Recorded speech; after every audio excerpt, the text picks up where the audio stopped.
Le tourisme responsable, c'est quelque chose dont tout le monde parle. Mais au final, on se rend compte que tout le monde en parle, mais sans savoir vraiment ce que ça implique. Pour l'agence Alpaca, pratiquer un tourisme responsable, c'est surtout être attentif aux communautés locales, avoir une éthique vis-à-vis de ces gens-là, les respecter. Et ça veut dire quoi? Les payer correctement. Ça veut dire aussi pour ces gens-là, on leur donne un salaire correct, on les traite comme il se doit, avec respect. On les oblige aussi à travailler formellement, à payer des charges sociales pour eux. Ce sont des gens qui travaillent dur dans la montagne, les guides, les cuisiniers de montagne, les muletiers, les porteurs. C'est un travail rude, des longues journées de marche, auxquelles s'ajoute le montage du campement, préparer la cuisine. Et c'est un métier qu'on peut malheureusement pas faire toute sa vie parce que c'est fatigant. Et donc le fait d'obliger ces gens à payer des charges sociales au travers de notre agence fait qu'un jour ils bénéficieront d'une petite retraite tout simplement, chose que tout le monde a, tous nos clients ont. Ça me paraît normal que notre personnel puisse un jour aussi bénéficier de choses comme ça. Après, le côté responsable du tourisme, c'est surtout, de mon point de vue, la sécurité. En trekking, en montagne, on part des fois pour plusieurs jours. Les gens réalisent souvent pas que ici on n'a pas d'hélicoptère. Pour une foulure, pour un mal d'altitude, on ne peut pas appeler un hélicoptère qui va débarquer en 20 minutes. Et donc, ce qu'on a de mieux après un hélicoptère, c'est un cheval de secours. Ça fait un peu rigoler, mais c'est la réalité. Et donc la réalité des Andes, en fait qu'avec Alpaca, on part toujours au moins avec un cheval de secours pour accompagner nos clients. Ça peut être un bobo, ça peut être un mal d'altitude, ça peut être une grosse fatigue. Un cheval est là pour que le client puisse, s'il le faut, passer le col sur le cheval et en cas de problème plus grave, va nous permettre de ramener le client à Huaraz. À cela s'ajoute un caisson hyperbar. Un caisson hyperbar, c'est quelque chose qui pèse pas bien lourd, qu'on prend avec nous dans le pactage. Et si une fois quelqu'un avait un mal d'altitude beaucoup plus prononcé, voire même un risque d'œdème, avec un caisson, on peut faire baisser artificiellement cette personne d'environ 2000 mètres et donc tout de suite la rétablir, la remettre sur pied.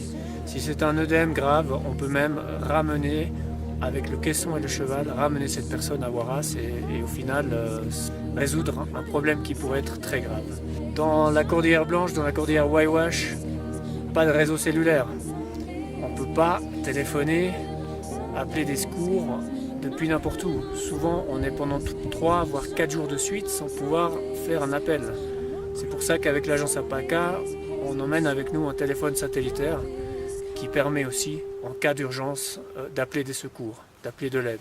Et puis, dernière chose, c'est aussi l'oxygène. L'oxygène, ça ne résout pas les gros problèmes, mais ça peut permettre à quelqu'un de se sentir un peu mieux s'il est en manque d'oxygène tout simplement et puis qu'il ne se sent pas bien. Donc le côté responsable d'une agence, c'est pas juste obtenir des diplômes ou des labels. Moi, je le vois plus comme une activité de tous les jours sur le terrain avec nos guides, nos vrais guides qui sont des guides officiels, péruviens, des gens d'ici, formés ici, qui connaissent le terrain, qui ont la passion pour la région et puis qui savent ce qu'ils doivent faire en cas de problème. Personne mieux qu'eux ne connaît le terrain. Donc pas de guide improvisé. Idem, les cuisiniers de montagne, c'est des gens qui ont été formés pour la cuisine, qui savent préparer une alimentation variée avec tout le nécessaire pour effectuer des efforts comme on fait durant un trekking ou durant une expédition de montagne. L'agence Alpaca, nous essayons de faire le maximum pour nos expéditions en respectant toutes ces règles de sécurité, de matériel, d'éthique et de respect envers le personnel. Nous avons la chance de pouvoir effectuer la plupart de nos itinéraires de trekking avec des ânes pour le portage. Ça veut dire qu'on n'est pas obligé de partir avec des colonnes de porteurs chargés avec 40-50 kg sur le dos. Non, on peut travailler avec des ânes, des muletiers. Là aussi, où on peut mesurer le côté responsable d'une agence, c'est justement par rapport au poids qui est embarqué sur chaque animal. Ça, c'est très important de respecter certaines règles en fonction de l'âge de l'animal, de sa force, et puis aussi en fonction du nombre d'heures de marche. Parfois, on entend des commentaires de touristes à leur retour à Huaraz suite à un trek avec l'agence X ou Y et ils sont carrément choqués parce que les ânes terminaient leur journée avec le dos en sang tellement ils étaient chargés. C'est même arrivé que des ânes meurent de fatigue en plein travail. Ils tombent comme ça d'un moment à l'autre en pleine marche et ça c'est absolument inadmissible. Souvent quand on cherche à partir le moins cher possible, quelque part on fait un peu abstraction de tout ça. Des fois on se rend même pas forcément compte.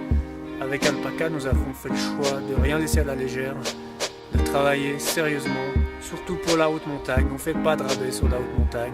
Parce que si on fait un rabais sur la montagne, ça veut dire qu'on met en péril la sécurité de nos clients et de nos guides. Et ça, on ne veut surtout pas.